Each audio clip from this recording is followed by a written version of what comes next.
அஷ்டம சனி, இதுக்கு முன்பு அஷ்டம ராகு. இது ரெண்டுமே ரெண்டு டானு, ரெண்டுமே நமக்கு டெட் அகெயின்ஸ்ட், ரெண்டுமே நம்மை போட்டு உருட்டியது சுருட்டியது. இன்னும் ஓப்பனா சொன்னோம்னா தலையில் தொங்க விட்டது. எப்படி இருந்தனா இப்படி ஆயிட்டேங்கிறது காமெடி போய் டிராஜடியா மாறியது. ஆப்போசிட்டாக சுருண்டு விட்டோம் அப்படிங்கிறதெல்லாமே சிம்ம ராசிக்குத்தான் பூரணமாக பொருந்தும். ஜூலை மாதம் 5 தேதிக்கு ராசியில் சுக்கிரன் வந்து அமரப்போகிறார். சுக்கிரனை 7ல் இருக்கக்கூடிய ராகு பார்க்கிறார். அப்போ என்ன ஆகும்? ராகுவை சுக்கிரன் தூண்டுவார், சுக்கிரன் ராகுவை தூண்டும். ராகு இருக்கிறது சாட்டனுடைய வீட்டுல, இந்த பக்கம் 11ஆம் வீட்டில் 11ஆம் அதிபதி ஆட்சி. 3, 7, 11 காம திரிகோணம். இந்த மூன்றுமே தூண்டி விடக்கூடிய அமைப்பு. அப்ப நம்ம பாட்டு நம்ம செவனேன்னு நம்ம வேலையை பார்த்தாலும் ஒரு எதிர் ஆப்போசிட் பாலினத்தில் இருக்கக்கூடிய நபர், திருமணம் ஆன நபரா இருந்தாலும் சரி, ஆகாத நபராக இருந்தாலும் சரி, நம்மை தூண்டி விடுவார். அதல பாதாளத்திலிருந்து அடி வாங்கி வந்தவர்கள் தான் அப்படிங்கிறது பின்னாளில் தான் நமக்கு தெரிய வரும். ஏன்னா 7ஆம் வீடுங்கிறது சாட்டனுடைய வீடு. சாட்டனுடைய வீட்டில் இருக்கக்கூடிய ராகு. அப்போ வெந்து நொந்து நூடுல்ஸ் ஆகி பாதி வெந்து கொண்டிருக்கக்கூடிய அன்ஹைஜீனிக்கான நபர்கள் தான் நம்மை தூண்ட வருவார்கள். இதில் கூடுதல் கவனம்.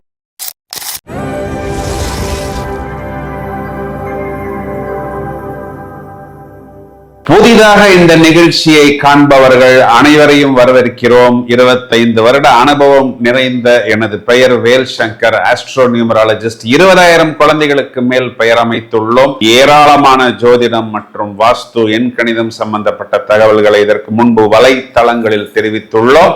ஏற்கனவே எங்களது நிகழ்ச்சிக்கு பழகிய உங்களை வரவேற்கிறோம். ஹலோ நண்பர்களே, நன்றாக இருப்பீர்கள். எல்லோரும் நன்றாக இருக்க வேண்டும். நாம் அனைவரும் ஆர்வத்துடன் எதிர்பார்த்து காத்திருக்கக்கூடிய அந்த ஜூலை மாதத்துக்கு உண்டான ஜோதிட பலன்களை ஜாலியாக பார்ப்போம். சுவாரஸ்யமாக நிகழ்ச்சிகளை தொகுத்து வழங்குவதற்கு தயாராக இருக்கிறேன். வழக்கம் போல் முதலில் சிம்ம ராசிக்கு பலன் சொல்றதுக்கு தான் ரொம்ப நேரமா காத்து கொண்டிருக்கிறேன். எல்லா சிம்ம ராசிக்கும் நல்லா தெரியும் அஷ்டம சனி, இதுக்கு முன்பு அஷ்டம ராகு. இது ரெண்டுமே ரெண்டு டானு, ரெண்டுமே நமக்கு டெட் அகெயின்ஸ்ட், ரெண்டுமே நம்மை போட்டு உருட்டியது சுருட்டியது.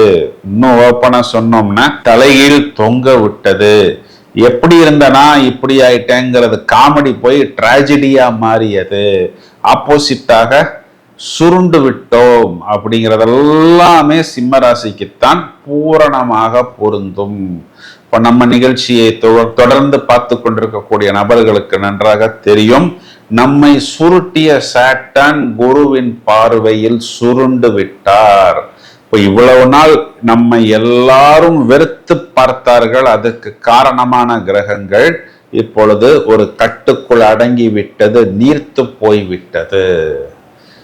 இந்த ஜூலை மாதத்துல என்ன நம்ம பட்டைய கலப்ப போறோம் அப்படின்னு பார்த்தால், லாபஸ்தானத்தில் நாமும் இருக்கோம், லாபஸ்தானாதிபதியும் இருக்கிறார்.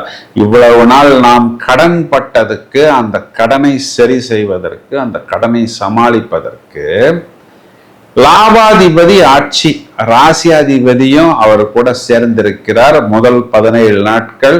அப்புறம் ராசியாதிபதி 12ஆம் இடத்துக்கு வந்தாலும் லாபாதிபதி அங்கேயே இருக்கிறாரு. பிரதர், அப்படியா? புதன் அங்கேயே தான் இருக்கிறாரா? ராசா, நீங்க அங்கேயே இருங்க ராசா, நீங்க நகரவே வேணா ராசா, நீங்க லாபத்தை எங்களுக்கு கொடுத்துக்கிட்டே இருங்க ராசா. நீங்கள் சொல்வது எனக்கு நன்றாக புரிகிறது. ஜூலை மாதம் முழுவதுமே ஜமாய்க்கலாம் சிம்ம ராசிக்காரர்கள்.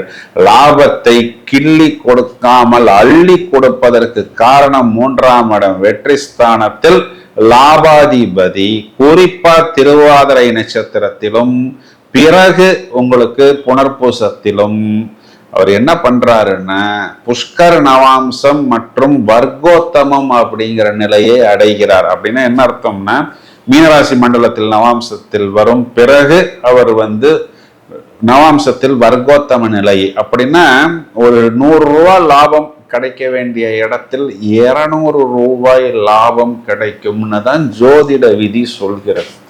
ஏன்னா இது லாபாதிபதி லாபத்தில் புஷ்கர நவாம்சம் என்கிற நிலை வருகிறது. அப்போ எதிர்பாராத ஒரு டர்ன் அரவுண்ட், இதெல்லாம் எனக்கு லாபமே வராது அப்படின்னு எதையெல்லாம் நீங்கள் மூட்டைக்குள்ள அடைத்து வைத்திருந்தீர்களோ அதையெல்லாம் எடுத்து பாலிஷ் போட்டு வையுங்கள்.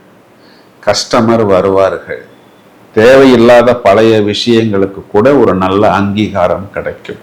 அது தொழில்நுட்பம் சம்பந்தப்பட்ட ப்ராடக்டாக இருந்தாலும், கான்செப்டாக இருந்தாலும், கஸ்டமர் சர்வீஸாக இருந்தாலும், இடம் பூமி என இந்த பக்கம் செவ்வாய் 10ஆம் இடத்தில் திக்பலம். இப்போ அந்த பழைய இடமாக இருந்தாலும் பூமியாக இருந்தாலும் நமக்கு ஒரு லாபம் கிடைக்கும், கடன் தீரும். நம்மை யாரெல்லாம் வெறுத்து ஒதுக்கினார்களோ அவர்களே நம் பக்கம் காந்தம் போல் வருவார்கள். இது தொழில், லாபம், உத்தியோகம், ஜீவனம், நாம் வேலை செய்யக்கூடிய இடங்கள், இது எல்லா விஷயத்திலும் நமக்கு 6 பாலிலும் 6.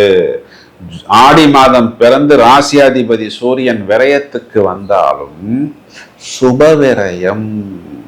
குழந்தைகளுக்காக நாம் செய்யக்கூடிய செலவு, குரு சூரியன் சேர்க்கைக்கு பேர் சிவராஜ யோகம். நம்மளுடைய பாக்கியத்துக்காக, வெளிநாட்டு பயணத்துக்காக, கோயில்களுக்காக, பூஜைகளுக்காக, புனஸ்காரங்களுக்காக, ஒரு நல்ல 5 ஸ்டார் ஹோட்டலுக்கு குடும்பத்துடன் போய் நாம் மகிழ்வித்து உணவு உண்பதற்காக, நம்முடைய உல்லாசத்திற்காகவும் நம்மளுடைய குடும்ப உல்லாசத்துக்காகவும் நாம் செய்யக்கூடிய செலவு. இப்போ நாம் பார்த்தது எல்லாமே பிளஸ் பாயிண்ட் தான். பிளஸ் அண்ட் மைனஸ் கம்பைன் அப்படின்னா ராசியில் சுக்கிரன் பலவென்று அமைவது எல்லாம் சிம்ம ராசிக்கு வரும். ஏன்னா ஜூலை மாதம் 5 தேதிக்கு ராசியில் சுக்கிரன் அமரப்போகிறார். சுக்கிரனை 7ல் இருக்கக்கூடிய ராகு பார்க்கிறார். அப்போ என்ன ஆகும்? ராகுவை சுக்கிரன் தூண்டுவார், சுக்கிரன் ராகுவை தூண்டும். ராகு இருக்கிறது சாட்டனுடைய வீட்டுல, இந்த பக்கம் 11ஆம் வீட்டில் 11ஆம் அதிபதி ஆட்சி. 3, 7, 11 காம திரிகோணம். இந்த 3மே தூண்டி விடக்கூடிய அமைப்பு. அப்ப நம்ம பாட்டு நம்ம செவனேன்னு நம்ம வேலையை பார்த்தாலும் ஒரு எதிர் ஆப்போசிட் பாலினத்தில் இருக்கக்கூடிய நபர், திருமணம் ஆன நபரா இருந்தாலும் சரி, ஆகாத நபராக இருந்தாலும் சரி, நம்மை தூண்டி விடுவார்.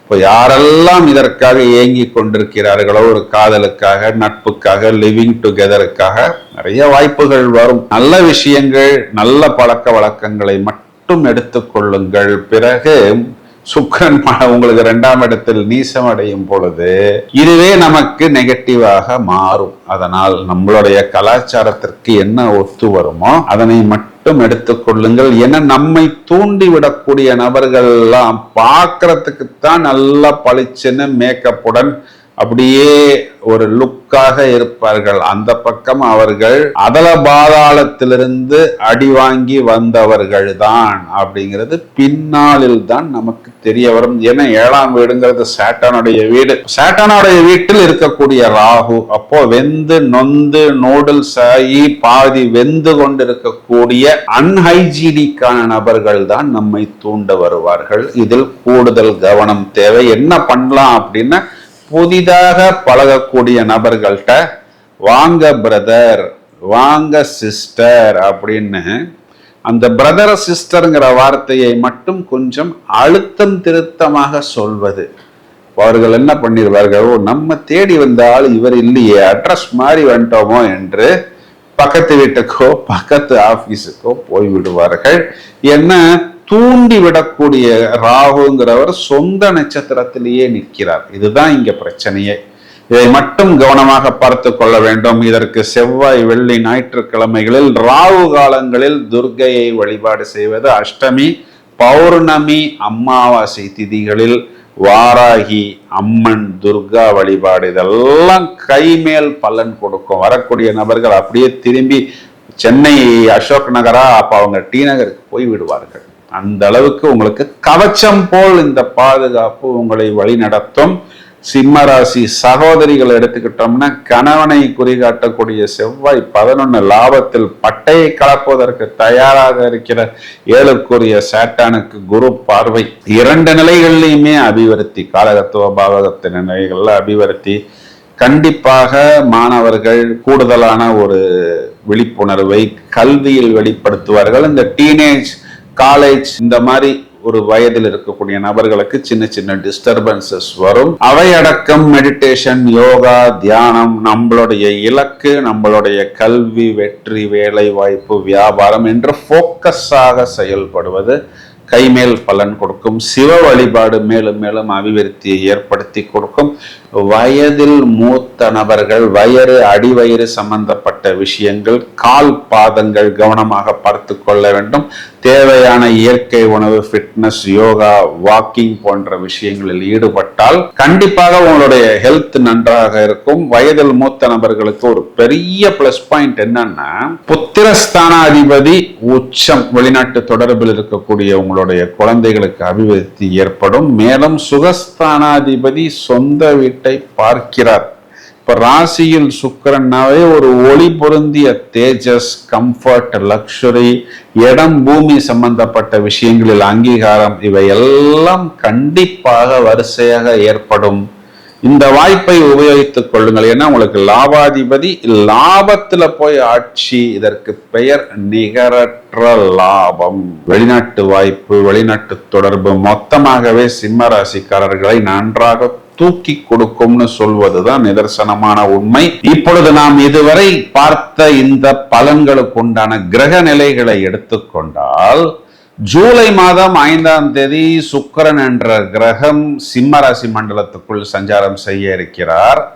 மேலும் ஜூலை மாதம் 17ஆம் தேதி ஆடி மாதம் பிறக்க போகிறது. சூரியன் மிதுன ராசியிலிருந்து கடகராசி மனைக்குள் சஞ்சாரம் செய்ய இருக்கிறார்.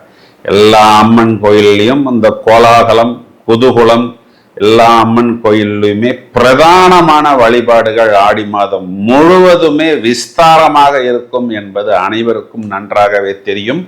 பிரத்யேகமான அந்த ஆடி மாத பலன்களை 12 ராசிக்கும் நாம் அடுத்த பதிவில் மிகவும் விவரமாக காண்போம்.